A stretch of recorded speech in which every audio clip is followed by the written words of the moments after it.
Special request ng ating mga viewers ay labanos. Ang itetest natin ngayon with our blood sugar. Ang kakainin nating labanos ay 100 grams. Ayan, pwede na yan. Bago naman natin kainin to, i-check na muna natin ang baseline ng ating blood sugar.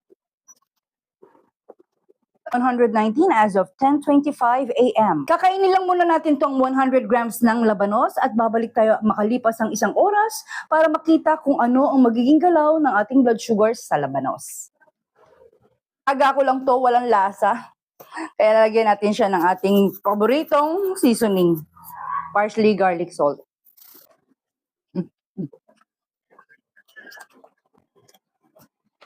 Nakalipas na ang isang oras, i-check na natin kung may maganda bang naidulot ang labanos sa ating blood sugar.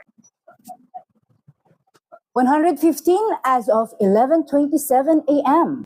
Ang labanos ay isang low glycemic na gulay. Meron din itong fiber na siyang nagpapabagal ng pagtaas ng antas ng ating asukal sa katawan. Mababa lang ang asukal at carbohydrates ng labanos, kaya naman ligtas ito para sa ating mga diabetic. Ang tamang pagkonsumo ay 100 grams to 150 grams. Pwede natin kainin ng hilaw o pwede natin kainin ng luto. Malaki rin ang tinutulong nito sa pag-improve ng ating insulin sensitivity. Mababa lang din ang calories nito at madaling makabusog pero hindi nakakataba. Taas ito sa potassium, kaya naman maganda ito para sa mga may problema sa puso at presyon. Dahil sa mayroon itong fiber at maraming tubig, maganda ito para sa ating panunaw. Meron din itong antioxidant na siyang lumalaban sa pamamaga, na siyang nagiging karaniwang problema nating mga diabetic. Sa mga taong may problema sa tiyan, ulcer o hyperacidity, huwag kumain ng hilaw. Pwede sa inyo ang luto na pero katamtaman lang ang dami. 50 grams hanggang 100 grams at huwag araw-araw. Lalong-lalo na sa mga taong merong thyroid. Ang labanos ay merong goitrogens. 50 grams lang ng luto na labanos ang pwede mong kainin. Dahil kapag naparami ka nito, makakagambala sa trabaho ng thyroid at makakabawas sa yodo mo sa katawan. Makakabuti sa iyo na kainin ang labanos na may kasamang itlog, isda o kaya naman ay hipon para magkaroon ka ng sapat na yodo sa katawan at balansehin ang epekto ng labanos. Kung ikaw naman ay merong malalang sakit sa bato, mainam na iwasan ang labanos dahil mataas ito sa potassium. Mainam na kumonsulta ka muna sa iyong doktor kung pwede kang kumain nito. Sana ay nakatulong ang video natin ngayon para sa mga taong mahilig sa labanos at merong iba't ibang klaseng karamdaman. That will be all for my today's journey.